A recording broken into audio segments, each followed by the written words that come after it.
Assalamualaikum warahmatullahi wabarakatuh. Selamat pagi anak-anak. Gimana kabar pagi hari ini? Alhamdulillah. Sebelum mata pelajaran hari ini Ibu mulai, marilah kita terlebih dahulu membaca doa. Berdoa dimulai. Bismillahirrahmanirrahim. Raditu billahi robba wa bil islami dina wa bi muhammadin nabiyya wa rasula. Rabbi zidna ilma warzuqna fahma. Amin ya rabbal alamin. Nah, Ibu absen terlebih dahulu ya. Alhamdulillah, masuk semua dan sehat semua. Semoga kita diberi kesehatan kepada Allah agar bisa menjalankan aktivitas seperti biasanya. Nah, siapa yang tahu Ibu sekarang mengajar mata pelajaran apa? Ya, betul, SKI, Sejarah Kebudayaan Islam. Nah, sebelumnya kalian juga pernah diajarkan waktu MTS kemarin. Nah, untuk sekarang kalian udah kelas 10 dan menemui mata pelajaran SKI lagi. Ibu di sini mengajarkan SKI. Siapa yang tahu materi pada pagi hari ini? Nah, untuk materi pagi hari ini ialah tentang peradaban bahasa Arab atau bahasa Quraisy sebelum masuk Islam. Ibu akan menjelaskan. Nah, untuk sistem peribadatan bangsa Quraisy sebelum masuk Islam ialah pada permulaannya bangsa Quraisy atau bangsa Arab itu telah mengikuti dan meyakini ajaran Nabi Ibrahim dan Nabi Ismail, yaitu agama Hanafiyah. Hanif yang artinya benar dan lurus. Nah, kemudian muncul berbagai ajaran yang meragukan dan akhirnya jatuh penyembah berhala dibawa oleh Amr bin Lu'ay al-Khuzai. Pada masa jahiliyah, orang Arab Quraisy banyak yang menyembah berhala atau patung-patung yang mereka buat sendiri dari bahan kayu, batu, ataupun logam.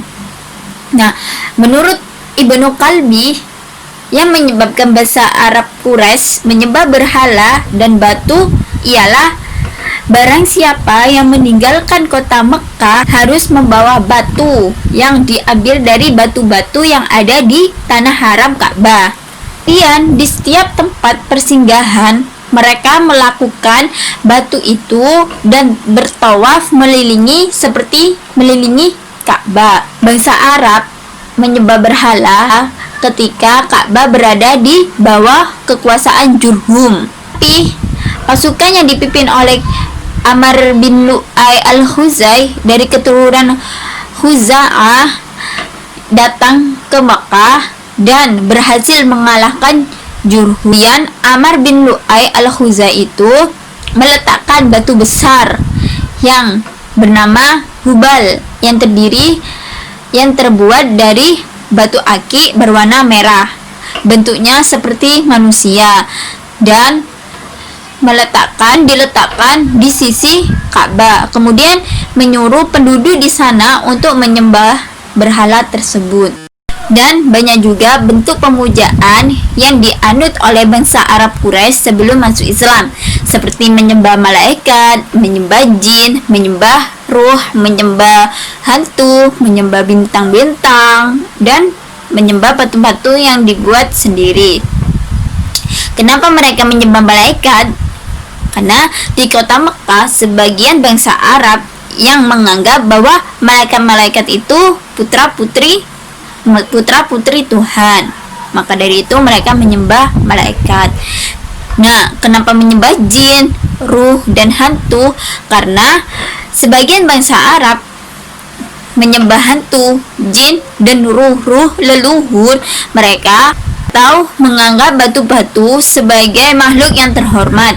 Bahkan di suatu tempat jin yang terkenal bernama Darahim, nah di situ Bangsa Arab Quraisy itu selalu mengorbankan binatang-binatang di tempat itu agar terhindar dan selamat dari bencana. Dan kenapa menyembah bintang-bintang?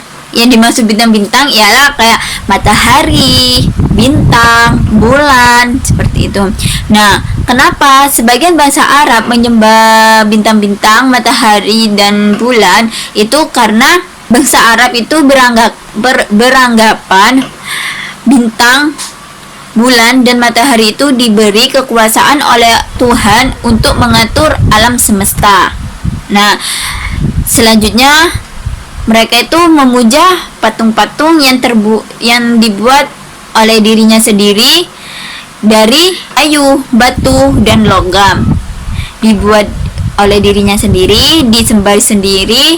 Nah, sebelum Islam masuk, orang-orang bangsa Quraisy itu juga mempercayai tahayul, seperti di dalam perut orang itu terdapat ular. Karena apa? Karena ketika perasaan lapar itu timbul, dikarenakan ada ular yang menggigit di perut kita, seperti itu. Dan yang kedua, mereka biasa menggunakan cincin yang terbuat dari besi ataupun tembaga, dikarenakan mereka itu percaya untuk menambah kekuatan. Yang ketiga yaitu bila mereka ingin turun hujan yang lebat, itu mereka mengikatkan rumput yang kering ke ekor kambing, seperti itu. Dan untuk keadaan sosial ekonomi masyarakat Arab sangatlah dipengaruhi oleh kondisi dan letak geografisnya. Nah, untuk bagian tengah Jazirah Arab terdiri dari tanah pegunungan yang tandus. Oleh sebab itu, banyak penduduk yang hidupnya tidak menetap. Mereka tinggal di pedalaman, yaitu masyarakat Badui yang mata pencahariannya berternak. Nah, untuk bidang pertaniannya dikerjakan oleh suku-suku yang bertempat tinggal di daerah-daerah yang subur, terutama mereka yang tinggal di daerah subur sekitar Oase atau Taif. Tempat inilah mereka menanam buah-buahan dan sayur-sayuran. Nah, untuk masyarakat yang tinggal di perkotaan, biasanya mereka itu berjualan dengan berdagang. Nah, mereka dinamakan ahlu dahar. Kehidupan sosial ekonomi mereka sangat ditentukan oleh keahlian mereka dalam masalah perdagangan. Oleh karena itu, bangsa Arab Quraisy sangat terkenal dengan dunia perdagangan.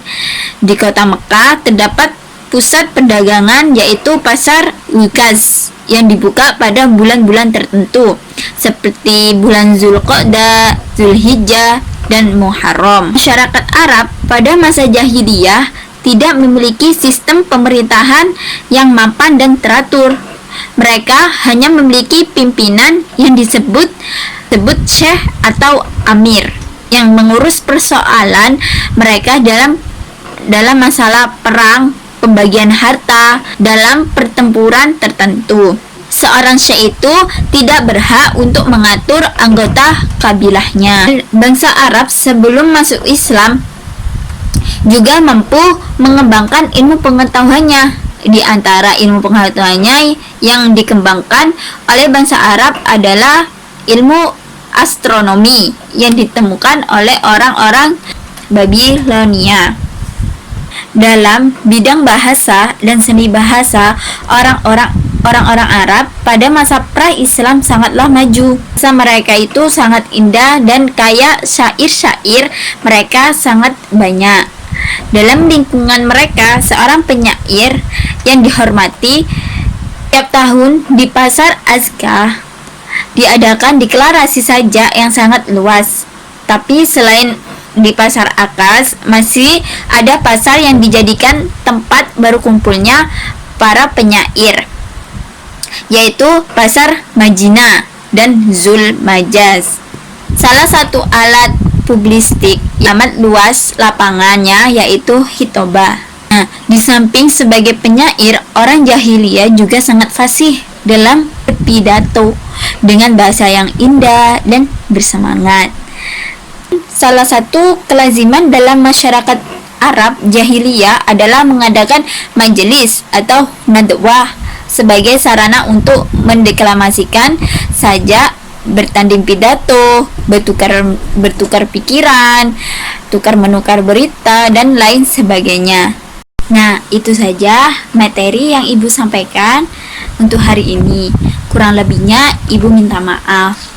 Nah, untuk tugas di rumah silakan kerjakan soal isai materi hari ini di LKS halaman 10.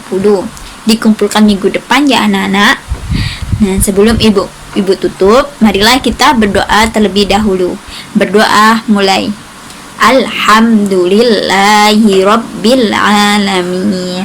Semoga pelajaran hari ini bisa bermanfaat bagi anak-anak semua. Sekian, terima kasih. Wassalamualaikum warahmatullahi wabarakatuh.